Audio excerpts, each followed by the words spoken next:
Okay student, कैसे हो? आज के इस इंटीग्रेशन के थर्ड लेक्चर में फर्स्ट में तो हमने पूरा कैलकुलस को डिस्क्राइब किया था कि क्या कैलकुलस होता है, कैलकुलस के अंदर में डिफरेंशियल कैलकुलस क्या है, इंटीग्रल कैलकुलस क्या है।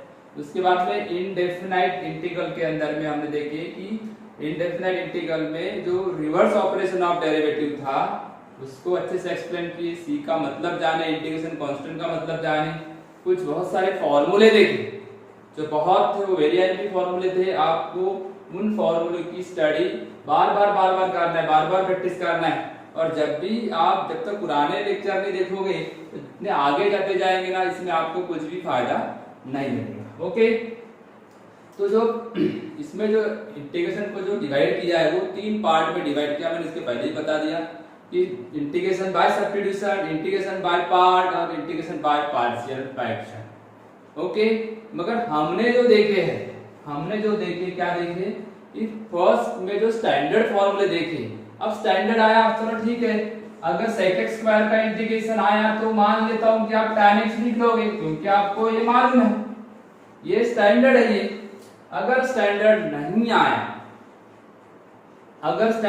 आया तो आपको उसको स्टैंडर्ड फॉर्म में लाना है। स्टैंडर्ड फॉर्म में लाना है यानी अगर कुछ तो भी लिखा रहेगा, उटपटांग, मैंने इससे पहले बोला था ना, उटपटांग कुछ तो भी लिखा रहेगा से आपको स्टैंडर्ड मतलब पटांग फॉर्म में लाना है, यानी non standard form to standard form में कन्वर्ट करना है। ठीक है, तो बड़ा सिंपल सा काम है, मगर आपके पूरे फॉर्मूले अगर अच्छे से याद होगी, ट्रिग्नोमेट्रिक फंक्शन अच्छे से होगा, लॉगरिथमिक फंक्शन आपका अच्छा होगा, फंक्शंस रिलेशन चैप्टर अच्छे होंगे, डिफरेंशिएशन अच्छा होगा, तब ये पॉसिबल है इस फॉर्म में लाना। तो कुछ एग्जांपल से आप क्लियर करते हैं। आपको इसमें पूरे फॉर्मूले आपको मैं अब इस वीडियो में नहीं बताऊंगा, मगर आपको लेक्चर 2 वाला वीडियो है उसको पहले पढ़ना, उसको पहले देखना, उसके बाद ही लेक्चर 3 देखना। L3 जो देख रहे हैं अपन, L3 मतलब लेक्चर 3 को जो देख रहे हैं आप, इसके पहले 1 और 2 को पढ़ोगे तभी ये 3 नंबर का देखने का। तो चल कोई भी एक एग्जांपल ले लेते अपन इंटीग्रेशन का। tan x upon sec x plus tan x, ऐसा कुछ तो भी मैंने एक अनस्टैंडर्ड फॉर्म, मतलब ऐसा डायरेक्ट फॉर्मूले में नहीं है। अब बोलोगे कि आपने जो फॉर्मूले पढ़े हो, जितने स्टैंडर्ड फॉर्म पढ़े हो, उन स्टैंडर्ड फॉर्म में ला के दिखाना है। स्टैंडर्ड फॉर्म में ट्रिग्नोमेट्री में क्या पढ़े, sec x into tan x का integration, sec x cosec into cot का integration, minus cosec x sec square का tan x cos स्क्वायर का cot x, इस तरीके से उस फॉर्म में तो लाइए। अब आपको आपके दिमाग में आ रहा होगा कि आप इसको बनाए तो कैसे बनाए। सोचो, यहाँ tan x है, यहाँ sec x है, यहाँ tan x है, आपको इसको स्टैंडर्ड फॉर्म में लाना है। अब स्टैंडर्ड फॉर्म में लाना एकदम सिंपल सा काम है, ये तो बहुत डिफिकल्ट भी है। अगर इसको आप साइन कॉस में ले गए तो भी आएगा, या आपको इन सेक और tan की आइडेंटिटी का भी यूज कर सकते हैं। देखो मैं क्या करता हूं, tan x upon sec x plus tan x, क्या किया, रैशनलाइजेशन। क्या किया मैंने यहाँ पे, रैशनलाइजेशन, मतलब ये जो डिनोमिनेटर था इसको मैंने रैशनलाइज कर दिया, मतलब इसका कंजुगेट से मल्टीप्लाई डिवाइड किया। मल्टीप्लाई डिवाइड करने से क्या आता है, देखिए क्या आएगा बताओ, इसका मल्टीप्लाई कर लो तो ये भी जाएगा sec x into tan x minus tan square x, ठीक है ना, divide by a plus B, a minus B के फॉर्मूले के हिसाब से आ जाएगा sec x square minus tan square x। तो इस तरीके से मैंने इसको आइडेंटिटी में कन्वर्ट कर दिया, आइडेंटिटी बन गई है, देख लो अच्छे से आप। ठीक है, 1 plus tan square x equal to क्या था, sec x square x, 1 plus tan square x equal to sec x square x, यानी अगर आपने tan स्क्वायर को उधर लेंगे तो sec x square minus tan square ये हो जाएगा 1, तो डिनोमिनेटर हट गया, मतलब आपके स्टैंडर्ड फॉर्म में आ रहा है। क्या देखो, ये कुछ तो भी उटपटांग में लिखा हुआ था, मतलब ये पूरा का पूरा फॉर्मेट जो था ये कुछ तो भी लिखा गया था, आपको उसको रैशनलाइजेशन से एक स्टैंडर्ड फॉर्म में लाए, स्टैंडर्ड फॉर्मूले में कन्वर्ट कर दिए, तब क्या कन्वर्ट हुआ, डिनोमिनेटर हो गया 1 क्योंकि ये आइडेंटिटी है। तो ये बन गया sec x dot tan x minus tan square x dx। इस तरीके से फॉर्मूला बन गया। ठीक है, अब आगे देखो, इसका फॉर्मूला है sec x tan x, तो स्टैंडर्ड फॉर्मूले में आ गया, तो आप उसको sec x into tan x कर दो माइनस, अब ये tan स्क्वायर का कोई स्टैंडर्ड फॉर्मूला नहीं, लिस्ट उठा के देख लो। अब क्या करेंगे, वो डिफरेंशिएशन वाला मत कर देना, पावर बढ़ा दो एक पावर कम करो, इसको क्या करना पड़ेगा, स्टैंडर्ड फॉर्म में ले जाने के लिए tan स्क्वायर को चेंज करना पड़ेगा, sec x square x minus 1। Identity का यूज की, काय का यूज किया अपन ने यहाँ आइडेंटिटी का। तो इस तरीके से आपका इंटीग्रेशन क्या बनता है, ये फॉर्मूला आ गया आपका sec x का, इस sec स्क्वायर का इंटीग्रेशन tan x, ये माइनस है बाहर, और माइनस इंटू माइनस प्लस, और 1 का इंटीग्रेशन x, और ये इंटीग्रेशन कांस्टेंट, ये इंटीग्रेशन कांस्टेंट। ठीक है, समझ में आ रहा है आपको, ये वाला एग्जांपल में क्लियर हो गया, देख लो अच्छे से आप। तो हो गया नीचे। तो चलो सेकंड नंबर का एग्जांपल देखते हैं, integration a plus B sine x divide by cos square. चलो ठीक है, cos स्क्वायर लिख देता हूं। अब आप सोचिए, आपके पास u बाय v रूल नहीं है ना, आगे है, ठीक है, u डिवाइड बाय v, ऐसा कोई रूल यहाँ पे इंटीग्रेशन में होता नहीं है। आपको ऐसा सोचना है कि जितने स्टैंडर्ड फॉर्मूले आपने पढ़े हो उस स्टैंडर्ड फॉर्म में जाना है, इसलिए मैंने इस टाइप का नाम एक ऐसा रखा हूं, उटपटांग कुछ भी दिया रहेगा, आपको उसको स्टैंडर्ड फॉर्म में ले जाना है। अब स्टैंडर्ड फॉर्म में कैसे जाएगा, स्टैंडर्ड फॉर्म में जाएगा ना, क्यों नहीं जाएगा। अब एक ये जो दिख रहा है a और b, b any real number, तो आप एक काम करें, इसको अलग अलग डिवाइड कर दो, a बाय cos square x plus b sin x divide by cos square x। cos square इसका मतलब होता है cos x into cos x, cos x into cos x। ठीक है, फिर ये बीच में प्लस है, तो आप अलग अलग इंटीग्रेशन कर सकते हो, रूल्स ऑफ इंटीग्रेशन याद आ रहा होगा। ये स्केलर है, ये भी बाहर हो जाएगा, 1 अपॉन cos स्क्वायर कितना हो जाएगा, sec x square x। sin बाय cos कितना होता है, b को बाहर, इंटीग्रेशन अलग, sin बाय cos tan, और बच गया cos, 1 upon cos sec x tan x, sec x tan x with respect to x। Okay, अरे आपको हर कुछ भी दे सकता है वो, मैं तो यहाँ ऐसे आपको एक मतलब मीडियम लेवल के प्रॉब्लम दे रहा हूँ, आपको इसमें कुछ भी लेवल आ सकता है, डिफिकल्ट से डिफिकल्ट प्रॉब्लम इसके अंदर में आता है, ध्यान रखिए। आपको सिर्फ सोचते आना चाहिए, अगर सोचते आएगा ना तो आप इसको बना सकते हो। आपकी ट्रिग्नोमेट्री परफेक्ट चाहिए, आपका अलजेब्रिक परफेक्ट चाहिए, लॉग परफेक्ट चाहिए। मैंने कल लॉग के एग्जांपल लिया था, आज ट्रिग्नोमेट्री के ले रहा हूँ, थोड़ी देर में अलजेब्रिक के लूंगा। इस तरीके से इसमें कुछ तो भी आपको नॉन स्टैंडर्ड फॉर्म दिया रहेगा, उसको स्टैंडर्ड फॉर्म में करते आना चाहिए। हो गया, अब तो हाथ में लड्डू भी है, क्योंकि आपके पास फॉर्मूला है। अब फॉर्मूला है ना, तो आप जल्दी जल्दी फॉर्मूला लगाएं। अरे sec स्क्वायर किसकी डेरिवेटिव है, tan x की, तो sec स्क्वायर का इंटीग्रेशन tan x, बात खत्म।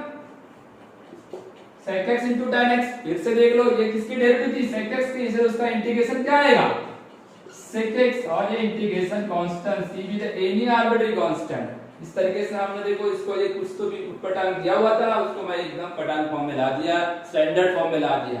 आप अपना लॉजिक वहीं दौड़ाए, क्या दौड़ाए, क्या दौड़ाओगे आप, इस स्टैंडर्ड फॉर्म से नॉन स्टैंडर्ड फॉर्म से स्टैंडर्ड फॉर्म में लाने के लिए आपके पास एक्यूरेसी चाहिए, आपके पास हर चैप्टर का नॉलेज चाहिए, तब जाके ये बहुत अच्छे से आएगा, है ना। डिफरेंसेस के मुकाबले ये डिफिकल्ट इसीलिए है। क्लियर है, आपको किसी को दिक्कत हो रही है। चलो और एक एग्जांपल लिखते हैं, थर्ड नंबर अलजेब्रिक ले लेता हूं, x cube minus x square plus x minus 1 divide by x minus 1। दिख रहा है आपको यहाँ पे, x cube minus x square plus x -1। फिर से बता रहा हूं मैं, u डिवाइड बाय v का रूल ही नहीं है। आप फिर से देख लो, ये जब तक आपके दिमाग में मतलब यहाँ से हट जाएगा कि u बाय v रूल है ही नहीं, अपने पास कोई रूल नहीं है। अपने पास सिर्फ हमारे कल जो लेक्चर 2 में जो बताया था वो स्टैंडर्ड फॉर्मूले है, उनका यूज करके इसको स्टैंडर्ड फॉर्म में लाओ, है ना। कुछ भी लिख दिया मैंने उठपटांग, अब देखो उसको स्टैंडर्ड फॉर्म में कैसे लाता हूं। आपके पास एनी हाउ डिनोमिनेटर, देखो यहाँ पे भी मैंने एनी हाउ डिनोमिनेटर को स्टैंडर्ड फॉर्म में ले गया, दिख रहा है आपको। यहाँ पे भी कुछ तो ट्रिग्नोमेट्रिक बन गया और स्टैंडर्ड फॉर्म में आया है कि नहीं आया। वैसा वहां पे भी इसका बंदोबस्त करो, इसको यहाँ से हटाओ। ये कब हटेगा? अरे x -1 कब हटेगा? ये तब हटेगा जब वो न्यूमरेटर में x -1 उसका फैक्टर हो। समझ में आया? ये इसके अंदर फैक्टर कब होगा? तो उसको आप एक काम करें, इसको डिवाइड करें या तो इसका फैक्टर ले ले। तो पहले काम करते फैक्टर ले लेते, चलो ठीक है।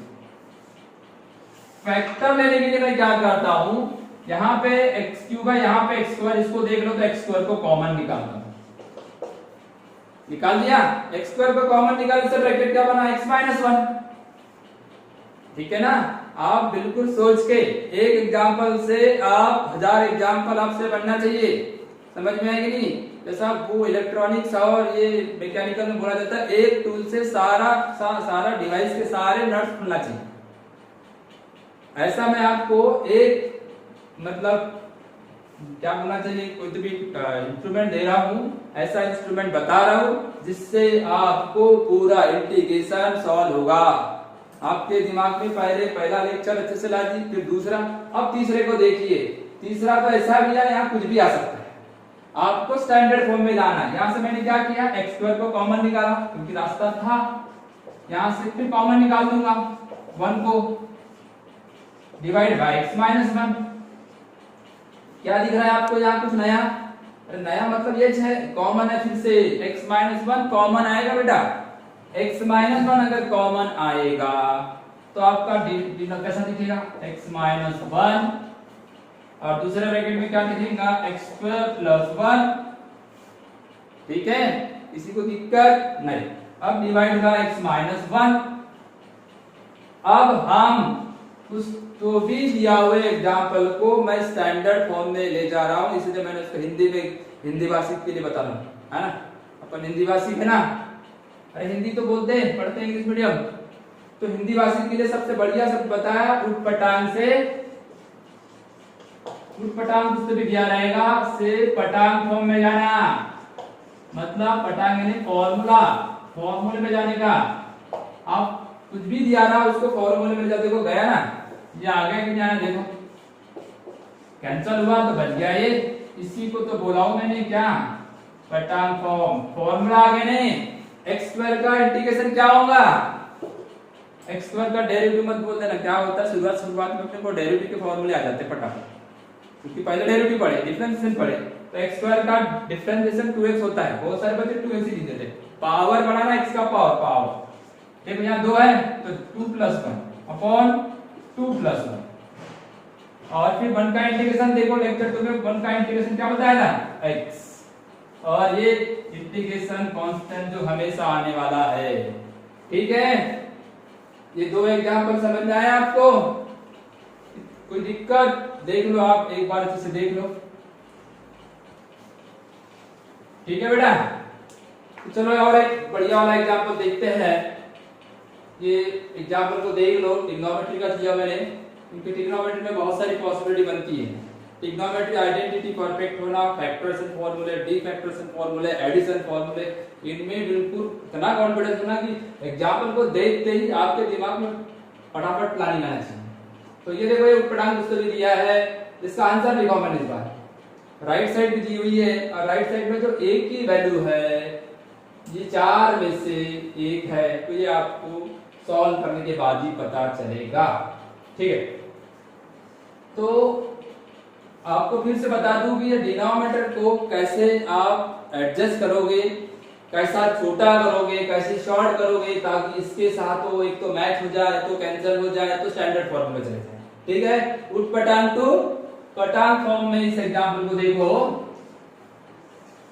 इसके फैक्टर ले रहा हूं मैं a square minus B square जैसे, तो ये 8 है तो 4 हो जाएगा, a square minus B square वाला रूल लगाया। फिर यहाँ आइडेंटिटी 1 दिख रहा है आपको, आइडेंटिटी लगाया तो क्या आ जाएगा, sign square x plus cos square x, ठीक है, minus sign square x cos square. इसमें देखो कि ये जो मैंने ए स्क्वायर माइनस बी स्क्वायर का फैक्टर ले लिया तो ये आ गया एक ब्रैकेट ए स्क्वायर माइनस बी स्क्वायर का फॉर्मूला लगाते तो आता है ना ए माइनस बी ए प्लस बी, इस फॉर्मूले का यूज होगा यहाँ पे। और ये 1 के जगह ट्रिग्नोमेट्री, अगर मैंने इसका स्क्वायर लिखा तो भी 1 का स्क्वायर 1 ही होगा ना, कोई फर्क थोड़ी ना पड़ने वाला है। तो इस तरीके से इंटीग्रेशन क्या आ जाएगा, आप अगर इसको सॉल्व करोगे तो ये आ जाएगा साइन का पावर, ये कुछ नहीं करना इस ब्रैकेट, ये दोनों को कुछ कर ही नहीं सकते, ज्यादा ज्यादा इसको अपन फैक्टर ले सकते, इसको कुछ नहीं कर सकते।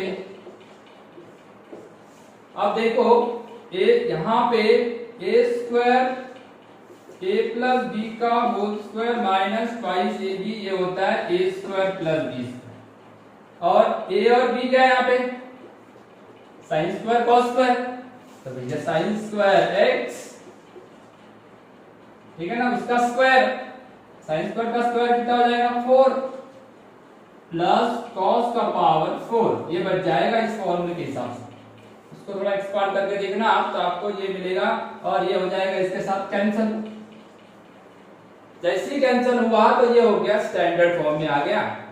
देख लो आप, sine square x minus cos square, sine का पावर 4 माइनस कॉस का पावर 4 एक्स। इसके भी फैक्टर ले सकते हैं अपन, इसका फैक्टर क्या आना चाहिए, वही ए स्क्वायर माइनस बी स्क्वायर का फॉर्मूला, एक ब्रैकेट में आएगा प्लस दूसरे ब्रैकेट में आएगा माइनस,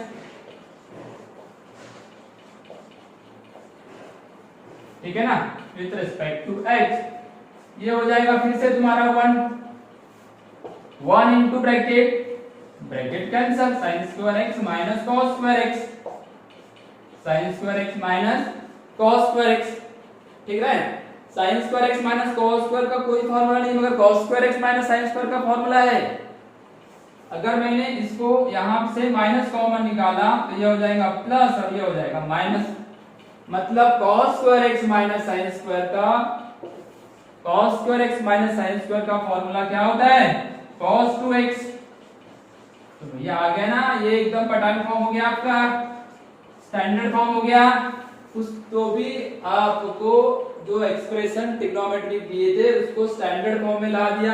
अब cos का इंटीग्रेशन का फॉर्मूला है क्या, नहीं, cos किसकी डेरिवेटिव है, sin की, तो इसलिए cos का इंटीग्रेशन आएगा sin 2x माइनस पहले से। हाँ, एक बात यहाँ पे ध्यान रखना, कंपोजिट डेरिवेटिव पढ़े हो, कंपोजिट डेरिवेटिव में जो अपन फर्दर डेरिवेटिव लेते वो मल्टीप्लाई होती है, और इंटीग्रेशन में भी अपन फर्दर डेरिवेटिव लेते हैं मगर यहाँ डिवाइड होती है। तो ये 2x जो है ये उसका सेकंड फंक्शन है, सेकंड फंक्शन की डेरिवेटिव कहाँ पे लोगे, कहाँ पे लोगे, डिवाइड। ये रूल आने को है, मैं अभी इसके बाद तुरंत ये कंपोजिट का कैसा मतलब डेरिवेटिव लेते हैं, क्यों कर लेते हैं, डिवाइड करते हैं, सारी बातें आपको बताऊं। ये आ गया सी। अच्छा, ऑब्जर्व करो, ऑब्जर्व करो किससे, ये देखो ए से ऑब्जर्व करते हैं तो ए की वैल्यू कितनी है, यहां से -1/2, इसलिए कौन सा आंसर आएगा, ये आएगा ए की वैल्यू -1/2, फर्स्ट का आंसर आएगा। क्लियर हुआ ना। इस तरीके से हम पटांग फॉर्म जो रहते हैं उसको इस तरीके से ला सकते हैं, ठीक है, लिख लोगे। चलो, तो इस तरीके से हमने नॉन स्टैंडर्ड फॉर्म से स्टैंडर्ड फॉर्म में कैसे कन्वर्ट हो इसके बारे में एक स्पेशल टाइप के एग्जांपल देखे। ऐसे तो बहुत हजारों एग्जांपल है, मैं आपके ग्रुप में डीपीपी सेंड किया हूँ। वो डीपीपी फर्स्ट पार्ट की थी और फर्स्ट और सेकंड लेक्चर की थी। थर्ड लेक्चर के ऊपर मैं जो डीपीपी डालूंगा उसमें आप देखोगे तो मैक्सिमम क्वेश्चन ऐसे लगेंगे कि मतलब हमने कभी देखे नहीं, मगर उसका सॉल्यूशन देखोगे तो लगेगा ये तो बहुत इजी था, क्योंकि ट्रिग्नोमेट्रिक, अलजेब्रिक, लॉगरिथमिक पे सब डिपेंड करता है कि आपके मतलब उसका बेसिक कैसा है। तो generalisation of fundamental result on integration, इसमें क्या चीज होगी? जनरलाइजेशन मतलब वही स्टैंडर्ड फॉर्म के तो हमको इंटीग्रेशन आते हैं। जैसा अभी एक एग्जांपल था यहाँ पे कि हमको कॉस का इंटीग्रेशन तो मालूम था, साइन एक्स होता है। अगर यहाँ पे मतलब कंपोजिट आ गया, ये सिंगल फंक्शन है, स्टैंडर्ड फंक्शन है। ये स्टैंडर्ड के जगह अगर मान लो आपको ax प्लस बी ऐसा कुछ लिखा है, अब ये ax plus B algebraic function है, वो ट्रिग्नोमेट्री के साथ आया है, तो ये मतलब कंपोजिट फंक्शन बन गया। इसका इंटीग्रेशन भी वैसे ही लेना है, sine ax plus B, sine ax plus B, ये सब्स्टिट्यूशन वाला पार्ट में आएगा। और हम आपको इसमें सिर्फ रिजल्ट कैसे आ रहे, डायरेक्ट रिजल्ट कैसे लिखोगे वो बता रहे, क्योंकि स्टेट बोर्ड में पढ़ते हैं उसको सब्स्टिट्यूशन के आधार पर कराना पड़ता है। साइन ax प्लस बी, अब ax प्लस बी का डेरिवेटिव लेना, ax का डेरिवेटिव क्या आएगा a और b का डेरिवेटिव 0 है ना। ध्यान देना, बस एक नई चीज जुड़ रही है यहाँ पे, ax प्लस साइन कॉस का तो तुमने ले लिया ना integration, sine ax plus B आ गया, ax प्लस बी की आप डेरिवेटिव लोगे फर्दर, और जैसे डेरिवेटिव में लेते थे वैसे ही लोगे सेम, बट यहाँ पे डिवाइड करना, यहाँ पे क्या करोगे डिवाइड करोगे, ठीक है। और ये हमेशा की तरह प्लस से इंटीग्रेशन कांस्टेंट। तो चलो इसमें कुछ लिस्ट और कुछ एग्जांपल देख लेते हैं। आपको याद होगा ax प्लस बी मतलब पावर n से शुरुआत करते हैं, ठीक है। इसमें क्या आता है, ax प्लस बी का होल पावर n, इसमें क्या लिखेगा आप, पावर कितना है n के जगह है 1 2 3 4 5 6 7 अप टू कुछ भी मतलब नंबर लिखा रहे, पॉजिटिव नेगेटिव कोई भी रियल नंबर लिखा है इसके ऊपर। पावर का इंटीग्रेशन पावर को उससे बढ़ाएगा n प्लस 1, ठीक है।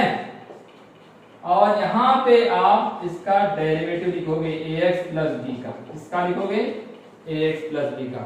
तो ax प्लस b का जो डेरिवेटिव आता है ना, मैं इस पे पहले आपको डेरिवेटिव चैप्टर हुआ है, ax प्लस b का डेरिवेटिव मतलब डेरिवेटिव ऑफ ax, ये स्केलर है, और डेरिवेटिव ऑफ b, तो a बाहर आ जाएगा, x का डेरिवेटिव कितना होगा 1, मतलब a into 1 a, और b का डेरिवेटिव 0, तो ऐसा आ जाएगा a। तो हर बार आपको ax प्लस b का जब इंटीग्रेशन लिखोगे तो क्या लिखोगे, ax प्लस b इसका whole power n plus 1 upon n plus 1, जितना पावर उतना यहाँ लिखना है, और फिर इसका डेरिवेटिव क्या आया a।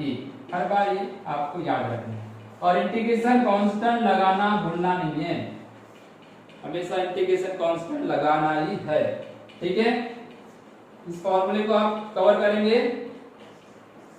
अब चलो दूसरे इसके ऊपर, कोई भी नंबर भी अगर ले लीजिए, जैसा मैंने लिखा 3x प्लस 2 का पावर 4 लिखा, तो ये फॉर्मूला कैसे लगाएंगे बताओ, डायरेक्ट लगा देंगे।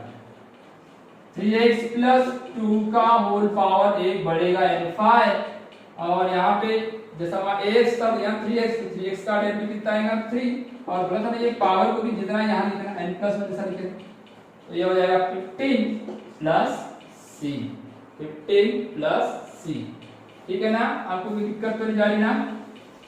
हाँ, इसके बाद देखो थर्ड नंबर मतलब इसमें आप कुछ भी ले सकते हो, रूट से लेके क्यूब रूट से लेके कुछ भी पावर, यहाँ मतलब आपको पावर से कोई लेना देना नहीं, पर उसका तरीका और उसकी मेथड को याद रखना है। इंटीग्रेशन वैसे ही लेना जैसा स्टैंडर्ड फॉर्मूले में वैसे ही लोगे, बट जो सेकंड फंक्शन रहेगा आप सेकंड फंक्शन का जो डेरिवेटिव लोगे, जो फर्दर डेरिवेटिव होते हैं जिसको अपन, वो डिवाइड रहेगा।